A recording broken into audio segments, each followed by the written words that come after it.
શું તમે પણ પાડીઓનો ઉછેર કરો છો તમારા ફાર્મ પર પાડિયાનો ઉછેર કરો છો અને તમારા ઘરે પશુપાલન કરતા હો તો દરેક મિત્રોનો એવો પ્રશ્ન હોય કે પાડું વાછરડું દૂધ પાવા છતાંય સારી રીતે ગ્રો નથી કરી રહ્યું.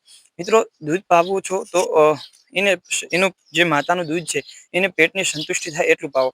દિવસમાં ઓછામાં ઓછું 2 લીટર સવારે અને 2 લીટર સાંજે, એમ ટોટલ 4 લીટર દૂધ તો પાડીને અથવા પાડાને વાછરડાને તમારે આપવું જ જોઈએ.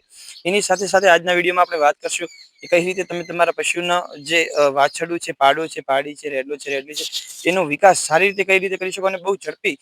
અથવા તમે નાનું હોય, બોળા પશુ હોય, ઘણા પશુ હોય તો તમે એને 5-7 હજારમાં પાડાને વેચી નાખો. જ્યારે એને જો 4 મહિના 6 મહિના વધારે માવજત કરવામાં આવે તો એ જ પશુ 60-70 હજારમાં પણ વેચી શકાય છે. અને એની માવજત કરવાની હોતી નથી, એને સામાન્ય ખોરાક આપવાનો હોય છે. સારો એવો ખોરાક આપવામાં આવે તો પશુ સારું એવું દૂધ કરી શકે છે. એને જો તમે ઘરે ઉછેર કરતા હો તો ઘરે પણ એક સારી એવી બ્રીડ તરીકે તૈયાર થઈ શકે છે. અને જો વેચો તો પણ એ તમને બેનિફિટ આપે છે, નફો આપે છે. તમારા પશુને સવારે અને સાંજે એમ 2-2 લીટર દૂધ આપવાનું હોય છે. એની સાથે ડીવર્મિંગ પશુ માટે બહુ જરૂરી છે. ભેંસ વિયાય અને પાડો કે પાડી લાવે તો એના અઠવાડિયા પછી એને એક વખત ડીવર્મિંગની બાટલી આવે છે એ તમે આપી શકો છો. અને પછી દર 20 દિવસે પશુનું જે બચ્ચાનું જે છે એ ડીવર્મિંગ કરવું જરૂરી છે. ડીવર્મિંગ પર આપણે વધારે ધ્યાન આપવું જોઈએ. મોટું પશુ હોય, નાનું પશુ હોય, જેટલું ડીવર્મિંગનું વધારે ધ્યાન આપશું એટલું જ પશુનો ખોરાક પાચન બહુ સારું રહેશે.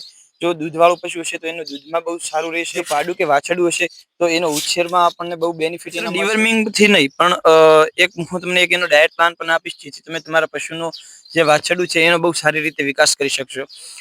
તમારે સૌથી પહેલા પશુને જે સવાર સાંજ દૂધ આપવાનું, પછી જ્યારે પશુ થોડું થોડું ખાવાનું શરૂ કરે તો એને બપોરે લીલો ચારો, શક્ય હોય તો થોડો લીલો ચારો, સવારે થોડો સૂકો ચારો, અને પછી સાંજના સમયે મીઠાવાળું પાણી દરેક ખેડૂતે ખાસ આપવું જોઈએ. મીઠાવાળું પાણી આપવાથી એની તરસ અને ભૂખ બંનેમાં વૃદ્ધિ થાય છે, જેથી પશુ બહુ ઝડપી ગ્રો કરે છે.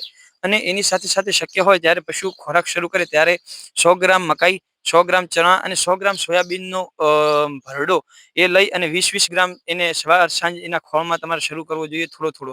જ્યારે કમ્પ્લીટ ખોરાક શરૂ કરી દે અને 4 મહિનાનું, 3 મહિનાનું થાય, ખોરાક બહુ કમ્પ્લીટ સારી રીતે કરવા લાગે તો એ પશુને તમારે ધીરે ધીરે એને જે આપણે ભરડો કીધો સોયાબીન અને મકાઈ અને ચણાનો, એ તમારે થોડો વધારી દેવાનો. અને જેમ જેમ પશુ મોટું થાય એમ એમ એ પછી 50 ગ્રામ, 100 ગ્રામ, 100 ગ્રામમાંથી 500 ગ્રામ અને કિલો. જ્યારે 6 મહિનાનું, 7 મહિનાનું, 8 મહિનાનું પશુ ભરપેટ ખાવા લાગે ત્યારે એ તમે ભરડો વધારે નાખી શકો. અને જ્યારે પશુ નાનું હોય ત્યારે તમારે એક બીજું પણ તમે એને આપી શકો. 15 દિવસ 10-10 ml એને લીવર ટોનિક આપવાની રહેશે. લીવર ટોનિક 15 દિવસ જ આપવાની. પછી પશુ કમ્પ્લીટ ખોરાક શરૂ કરે ત્યારે પાછું ફરીથી 3 મહિના પછી તમે 15 દિવસ એને લીવર ટોનિક આપી શકો છો. આ ઉપાય કરવાથી 12 મહિનામાં અથવા 13-14 મહિનામાં તમારી પાડી હશે તો એ વિયા એવી થઈ જશે, ગાભણ થઈ જશે. અને પાડો હશે તો પણ બહુ સારી રીતે એનો શરીરનો જે વિકાસ છે એ બહુ સારો થઈ જશે. અને આ ઉપયોગ તમારા ખેડૂત મિત્રો માટે બહુ લાભકારી છે. અને આ વિડીયો જો તમને પસંદ આવે તો લાઈક કરો, શેર કરો અને સબસ્ક્રાઈબ કરો. ચેનલ પર જો નવા હો તો આપણી ચેનલ ડેરી માટે વિડીયોઝ બનાવે છે, તો આપણી ચેનલને સબસ્ક્રાઈબ કરો. જય દ્વારકાધીશ.